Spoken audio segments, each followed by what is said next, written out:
খালি পেটে গরম জল পান করেন? অনেকে এটাকে স্বাস্থ্যকর অভ্যাস বলেন, কিন্তু এর আসল উপকারিতাটা কি? প্রথমত, গরম জল হজম শক্তি বাড়াতে সাহায্য করতে পারে। এতে খাবার সহজে ভেঙে যায় এবং পেট ফাঁপা বা অ্যাসিডিটির সম্ভাবনা কমে যায়। দ্বিতীয়ত, এটি কোষ্ঠবদ্ধতা কমাতে সাহায্য করতে পারে, কেননা উষ্ণ জল অন্ত্রের নড়াচড়া বা পেরিস্টলসিস বাড়াতে সহায়তা করে। তৃতীয়ত, গরম জল শরীরের ডিটক্স প্রক্রিয়ার সহায়তা করতে পারে এবং রক্ত সঞ্চালনও কিছুটা ভালো করতে পারে। কিন্তু সাবধান, খুব বেশি গরম জল কিন্তু একদম খাওয়া যাবে না।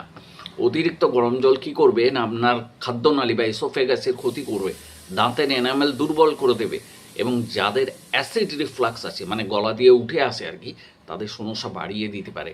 সুতরাং মনে রাখবেন, ফুটন্ত গরম নয়, হালকা গরম বা লিউকম জলই সব থেকে ভালো।